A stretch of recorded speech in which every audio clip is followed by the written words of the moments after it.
नमस्कार दोस्तों, मेरा नाम है प्रदीप चौहान। बात समझनी है तो पूरी सुननी होगी। दोस्तों, कहते हैं कि अगर आपके पास संयम है और मेहनत करने का जज़्बा है, तो आपको कामयाब होने से कोई नहीं रोक सकता।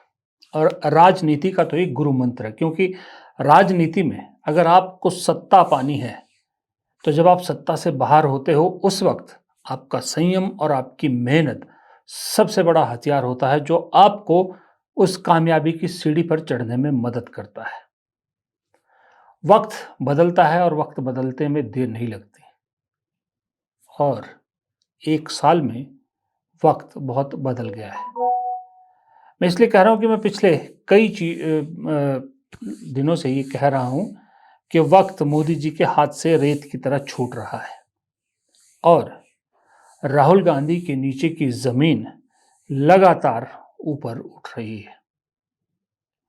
आलम यह है कि अब राहुल गांधी एक ऐसी भारत की राजनीति में एक ऐसा फिगर बनते जा रहे हैं कि जिसको जितना ज़्यादा बीजेपी रिडिक्यूल करती है, वो शख्स उतनी ही बड़ी शख्सियत बन के उभर रहा है। और उधर जो एक वक्त में, एक दशक में, पिछले एक दशक में इस देश की राजनीति में, इस दुनिया की राजनीति में एक बहुत बड़ा फिगर बन के था, वो लगातार दिन पर दिन छोटा होता जा रहा है। एक तरफ पार्टी के अंदर प्रेशर, एक तरफ अंतर्राष्ट्रीय दबाव, एक तरफ संघ का दबाव, एक तरफ रिटायरमेंट का दबाव, इन सब दबावों के बीच में मोदी की साख दिन पर दिन गिरती जा रही है, और राहुल गांधी की कंसिस्टेंसी, लगातार मेहनत करने का जो जज्बा है, वो उन्हें पे कर रहा है, और वो लगातार ऊपर चढ़ते जा रहे हैं। आलम अब ये हो गया है कि एक ज़माने क्या, कुछ वक्त पहले तक मोदी जी के पीछे खड़े होने वाले और मोदी मोदी के नारे लगाने वाले लोग अब धीरे धीरे राहुल गांधी के पीछे कतार लगाने लगे हैं। मैं आपको इसके 2 उदाहरण आज बताऊंगा। उस 2 उदाहरणों से आपको काफ़ी आइडिया मिल जाएगा। पहला उदाहरण है कि कहा क्या जाता, मैं भी कई बार कहता हूं कि एक तस्वीर 1000 शब्दों से ज़्यादा भारी होती है। एक तस्वीर वो कहानी बयां कर देती है जिस कहानी को हजारों शब्द बयान नहीं कर सकते। और ये कहानी है मोदी के ढलते सूरज और राहुल गांधी के उगते सूरज की। ये तस्वीर देखिए, ये आपकी स्क्रीन पर है। ये आज के लखनऊ के एमपी एमएलए कोर्ट की है। राहुल गांधी एक मानहानि मुकदमे में आज वहां हाजिर हुए थे, जो 2016 का शायद मामला था, 2020 का मामला था, जो गलवान घाटी को लेकर उन्होंने एक बयान दिया था। खैर, वो इम्पोर्टेंट नहीं है, उसमें ज़मानत मिल गई, वो अलग चीज़ है। पर ये तस्वीर क्या कहानी बताती है? तस्वीर से जो कहानी पढ़ सकते हैं, वो इस तस्वीर को देख के पूरी कहानी समझ गए होंगे।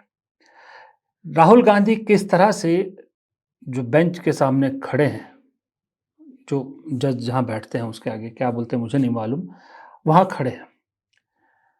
कुछ लोगों ने इस तस्वीर को कंपेयर किया महात्मा गांधी की एक पुरानी तस्वीर से, जहाँ महात्मा गांधी अंग्रेज़ों की जेल में जज के सामने, अंग्रेज़ों के अदालत में, माफ़ कीजिएगा, जज के सामने ऐसे ही खड़े थे। कुछ ने उससे कंपेयर किया, और कुछ ने कहा कि राहुल गांधी का वक्त बदल रहा है। इसकी सबसे बड़ी मिसाल आज लखनऊ की अदालत में मिली, और लखनऊ के इस कोर्ट रूम में मिली, जहां कहा जाता है कि राहुल गांधी के साथ या राहुल गांधी की फोटो खींचने के लिए वकीलों में धक्का मुक्की तक की स्थिति पैदा हो गई थी, कि राहुल गांधी की वो तस्वीर खींचना चाहते थे। उस शख्स की तस्वीर खींचना चाहते थे जिस शख्स को इन्हीं में से बहुत सारे वकील शायद 1 साल पहले तक पप्पू कह के मजाक उड़ाया करते होंगे। लेकिन आज उसी राहुल गांधी की तस्वीर खींचने के लिए कोर्ट रूम में जबरदस्त हंगामा मचा। राहुल गांधी जब अदालत में आ रहे थे या अदालत से जा रहे थे, तो पूरी अदालत, पूरा जो कोर्ट परिसर है, वो नारों से गूंज रहा था, राहुल गांधी के नारों से गूंज रहा था। जाहिर सी बात है, उसमें यूथ कांग्रेस के लीडर या कांग्रेस के लीडर भी होंगे, लेकिन उन्हें देखने के लिए जिस तरह की भीड़ उमड़ी थी, वो अपने आप में बयां करता है कि किसी वक्त लखनऊ जैसा शहर, आपको मालूम है लखनऊ में, मुझे नहीं मालूम, मुझे तो याद भी नहीं कब आखिरी बार वहाँ कांग्रेस जीती थी, बीजेपी का गढ़ रहा है बड़ा।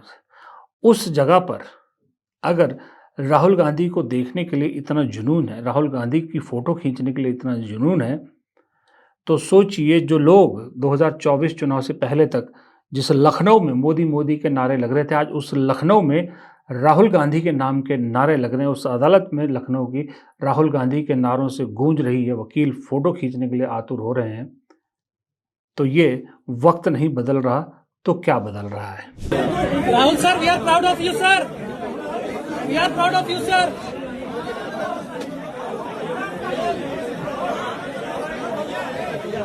दूसरा, आपको मैं दूसरा उदाहरण ये दे दिया, मैं दूसरा उदाहरण आपको और देता हूं। आपको मालूम है, जब भी प्रधानमंत्री विदेश दौरे पर जाते हैं तो एक चीज की तो अब हमें आदत हो गई है, बिना देखे जिस दिन पता लगता है कि प्रधानमंत्री जी इस देश में जाने वाले हैं, उसी दिन हम सबको एक मालूम होता है कि एक तस्वीरें आएंगी वहां से, जहां एयरपोर्ट पे और जहां जहां मोदी जी जाएंगे, लोग भारत का झंडा लेकर, जो वहाँ पर रहने वाले भारतीय हैं, वो मोदी मोदी के नारे लगाते हुए वो वीडियोस जरूर आएंगे और बहुत सारे लोगों की इंटरव्यूज आएंगे जो मोदी जी पर जान छिड़कने होंगे। ये एक रिचुअल हो गया है, ये हर जगह, चाहे वो ऐसे देश में भी जाएं जहां 10,000 की पॉपुलेशन है, या ऐसे देश में भी जाएं जहां 20 करोड़ की पॉपुलेशन है, सब जगह ये चीज़ मिलती है। लेकिन उस सब के बीच में सबसे ज़्यादा जो मोदी जी ने जो इंडियन डायस्पोरा के साथ सबसे बड़ा एक फंक्शन किया था या सबसे बड़ा हल्ला मचा था, वो है जब अमेरिका जाते हैं प्रधानमंत्री। 9 बार जा चुके हैं पिछले 10 साल में, और वहाँ एक याद है हाउडी मोदी और वो सब बहुत कुछ हुआ था। तो ये एक इम्प्रेशन दिया गया था कि अमेरिका में रहने वाले जितने भारतीय हैं वो तो सब के सब मोदी के मुरीद हैं, मोदी के पीछे पागल हैं, मोदी के पीछे खड़े हुए, और उसी की देखा देखी फिर सब देशों में ये सिलसिला शुरू किया गया। हालांकि वो कैसे मैनेज किया जाता है वो पढ़ने के लिए, वो जानने के लिए आपको राजदीप सरदेसाई की किताब पढ़नी पड़ेगी, जो उन्होंने 2024 के चुनाव पर निकाली है। खैर, अब जो इंडियन अमेरिका में रहते हैं वो असल में बीजेपी की एक बहुत बड़ी ताकत भी है, क्योंकि बीजेपी को वहाँ से बहुत सारा डोनेशन भी मिलता है, बहुत सारे लोग बीजेपी पार्टी को दान करते हैं वहाँ से, और मोदी जी की जो विश्व गुरु इमेज बनाने की एक कोशिश की गई, जो प्लेटफॉर्म रखा गया, उसमें उन अमेरिका भारतीयों का भी बहुत बड़ा हाथ है। वो चाहे कैसे भी जुड़े थे, लेकिन खड़े दिखाई दिए थे जब उस स्टेडियम को भी भरा गया था, तो वो बहुत बड़ा। लेकिन अब वहाँ पर चीज़ें कैसे बदल गई है, मैं ये बताना चाह रहा हूँ आपको, बैकग्राउंड इसलिए नहीं देना चाहता। एक संस्था है इंडियन अमेरिकन एटीट्यूड, उनका एक सर्वे आया है, इंडियन अमेरिकन एटीट्यूड सर्वे 2024। ये सर्वे उन्होंने किया है। अब ये सर्वे एक झलक देगा आपको कि कैसे वो जो एयरपोर्ट पे, सड़कों पे मोदी मोदी के नारे लगाते थे विदेशों में, खास करके अमेरिका में इंडियन, वो कैसे धीरे धीरे अब राहुल गांधी के पीछे कतार लगाने लगे हैं। इस सर्वे के मुताबिक आपको मैं एक एक करके बताऊं, तो इस सर्वे में एक सवाल पूछा गया, 18 नंबर पे है, अप्रूवल ऑफ, पूरा सर्वे नहीं दिखाऊंगा मैं, कुछ कुछ पॉइंट दिखाऊंगा आपको। 18 नंबर पे था कि approval of prime minister Modi 2020 और 2024 का कंपेयर किया गया। इसमें जो अमेरिका में भारतीय रहते हैं उनके बीच किया गया सर्वे है।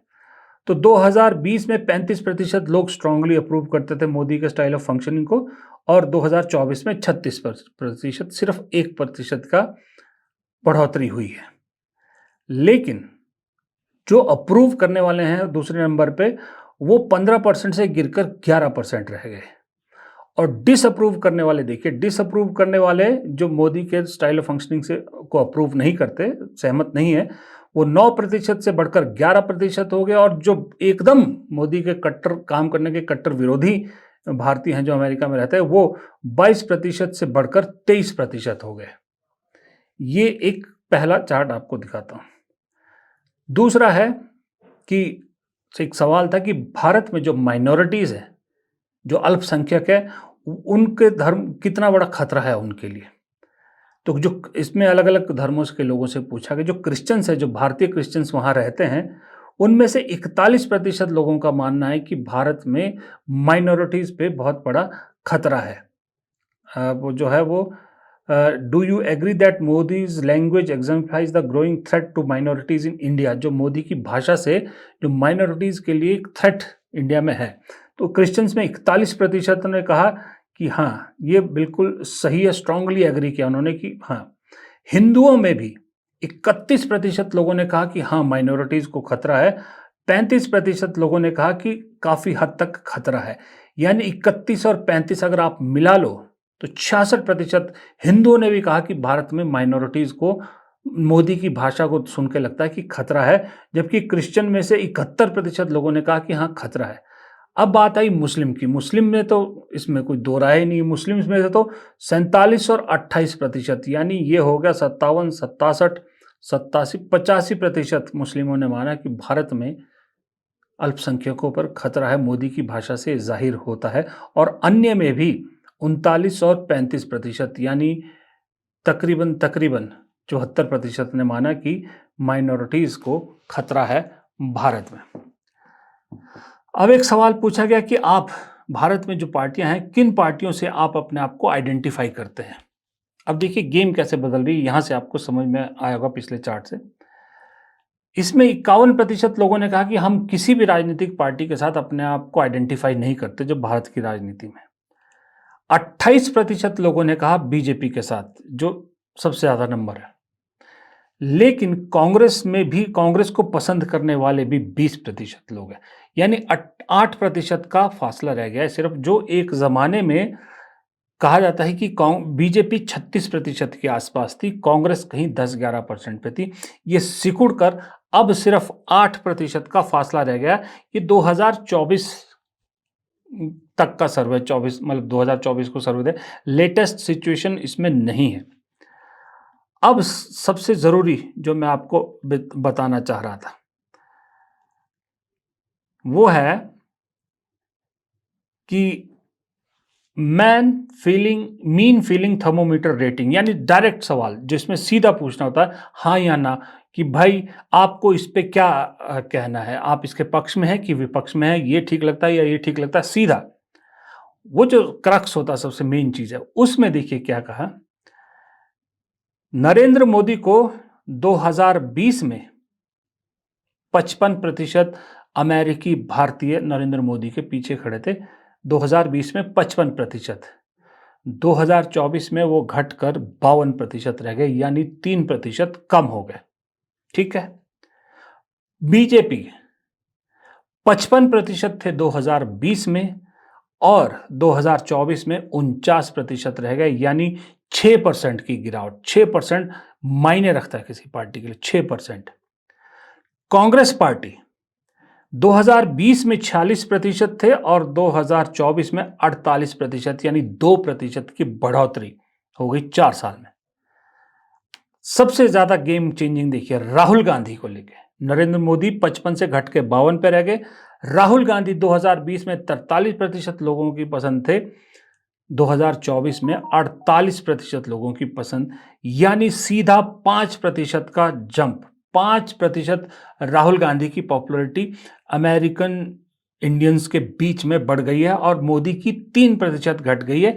ये भी 2024 आखिरी तक का आंकड़ा है। 2025 में जो अभी हुआ है, जिस तरह से ट्रंप ने मोदी जी की जो है फजीयत कर दी सब जगह, और जिस तरह से भारत के साथ कोई देश खड़ा नजर नहीं आया इंडिया पाकिस्तान कॉन्फ्लिक्ट में, उसके बाद तो डेफिनेटली ये और गिर गई होगी नीचे। और आरएसएस को देख लिखिए, 2020 में 48% आरएसएस के साथ थे और 2024 में 42%, 6% आरएसएस का जो है वहां पर जनाधार घट गया है। ये जो राहुल गांधी का आंकड़ा 43 से बढ़कर 48% हुआ है, ये बड़ी इंपॉर्टेंट चीज है। और मोदी का जो घटा है, कांग्रेस का बढ़ा है, बीजेपी का घटा है, ये 24 तक का आंकड़ा है। मैं आपको यही बताने की कोशिश कर रहा हूं कि 25 जो चढ़ा है, ये तो 24 से भी बुरा है मोदी जी और बीजेपी के लिए।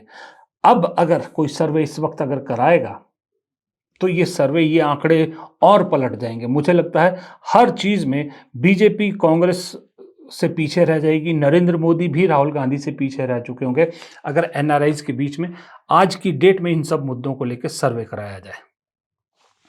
तो ये सब पॉसिबल कैसे हुआ?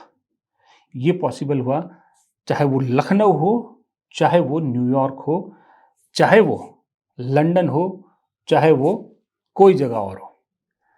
कंसिस्टेंटली जिस तरह से लगातार संयम बनाते हुए राहुल गांधी ने अपने आपा ना खोते हुए लगातार लगातार इस सरकार पर प्रहार किया, अपनी मेहनत जारी रखी, ये उसका नतीजा है। आप याद कीजिए कितनी बार राहुल गांधी भी अमेरिका का दौरा कर चुके हैं, यूनिवर्सिटीज़ में जाते हैं, स्टूडेंट से मिलते हैं, भारतीयों से मिलते हैं और सबसे बड़ी बात, सवालों का जवाब देते हैं, लोगों के सवालों का जवाब देते हैं। उन जवाबों से यहाँ भारत में हर बार भारतीय जनता पार्टी कोई ना कोई कंट्रोवर्सी खड़ा करने की कोशिश करती है। एक आध बार समझ में आता है, राहुल गांधी के हर जवाब को यहाँ अपने हिसाब से कंट्रोवर्सी में बदलना, वहाँ लोगों की समझ में आता है कि दरअसल राहुल गांधी ने कहा क्या था और वहाँ बीजेपी किस एंगल से इसे लोगों को बताने की कोशिश कर रही है। लेकिन राहुल गांधी ने मेहनत नहीं छोड़ी। अमेरिका हो और अन्य देश हो, लगातार लगातार इंडियन ओवरसीज जो एनआरआईज हैं, नॉन रेजिडेंट इंडियंस हैं, उनको अपने पाले में लाने की जो कोशिश लगातार कर रहे हैं, वो यहाँ कामयाब होती नजर आ रही है। इधर भारत में चाहे वो संविधान का मुद्दा हो, चाहे वो जातिगत जनगणना का मुद्दा हो, चाहे वो सोशल जस्टिस का मुद्दा हो, चाहे वो जो माइनॉरिटीज़ के साथ अत्याचार हो उसका मुद्दा हो, चाहे वो क्राइम अगेंस्ट वुमन हो, हर मुद्दे पर राहुल गांधी का बेबाक तरीके से सरकार पर तीखा कड़ा प्रहार करना, वो भी तब जब मीडिया आपके साथ नहीं है, आपकी आवाज़ को मीडिया कहीं पहुंचने नहीं दे रहा, उसके बावजूद राहुल गांधी लगातार इस चीज़ को कर रहे हैं, उसका इम्पैक्ट दिख रहा है।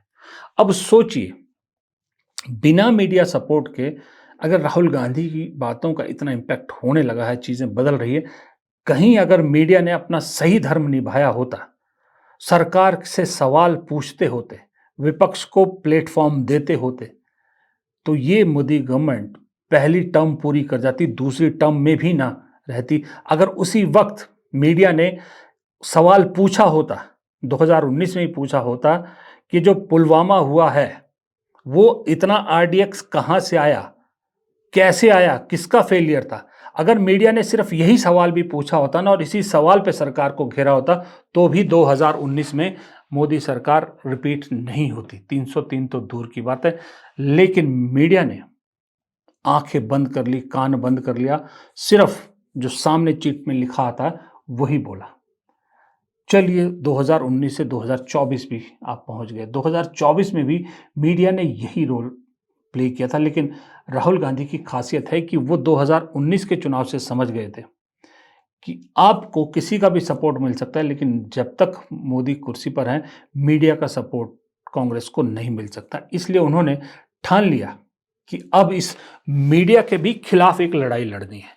राहुल गांधी सिर्फ बीजेपी के खिलाफ नहीं लड़ रहे, राहुल गांधी सिर्फ संघ के खिलाफ नहीं लड़ रहे, राहुल गांधी चार फ्रंट पर इस वक्त अकेले लड़ाई लड़ रहे। अकेले मैं इसलिए कह रहा हूं कि राहुल गांधी के अलावा मुझे पूरे देश में कोई एक नेता बता दीजिए, कोई एक नेता बता दीजिए जो अपने इंटरेस्ट के बाहर देश के मुद्दों पर लड़ रहा हो।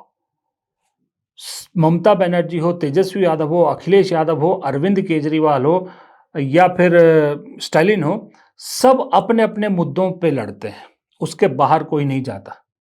स्टालिन को अपने भाषा को लेकर जो लड़ाई लड़ रहे हैं वो है, अखिलेश यादव यूपी तक सीमित है, ममता बनर्जी बंगाल तक सीमित है, अरविंद केजरीवाल अपने दिल्ली और पंजाब तक सीमित रह गए हैं। अकेले राहुल गांधी है जो जातिगत जनगणना हो, चाहे ये सब जो नेशनल मुद्दे हैं उस पे लड़ रहा है। यहाँ तक कि कांग्रेस का भी कोई नेता उनके साथ नहीं, कांग्रेस के नेता भी अपने अपने क्षेत्र के मुद्दों के हिसाब से बात करते हैं, अपने कंफर्ट के हिसाब से बात करते हैं। लेकिन राहुल गांधी अकेला चार फ्रंट पे सीधा इस सरकार से टक्कर ले रहा है। एक फ्रंट है सरकार, मोदी शाह की जोड़ी, दूसरा फ्रंट है संघ से सीधा पंगा, तीसरा सीधा लड़ाई है अडानी अंबानी जैसे लोगों से, इन दो लोगों से सीधी लड़ाई लेते, और चौथा है इस देश का मीडिया। चौतरफा गिरा है राहुल गांधी और चौतरफा लड़ाई लड़ रहे हैं राहुल गांधी, और चार दुश्मनों से एक साथ लड़ रहे हैं और अकेले लड़ रहे हैं। कहने को इंडिया गठबंधन है, लेकिन वो इंडिया गठबंधन सिर्फ चुनावी फायदों तक और अपने अपने राज्यों तक सीमित है। राहुल गांधी अकेला उड़ीसा में एक छात्रा अपनी जान देती है, उसको लेके इशू उस पे बात करते हैं, उसका मुद्दा उठाते हैं।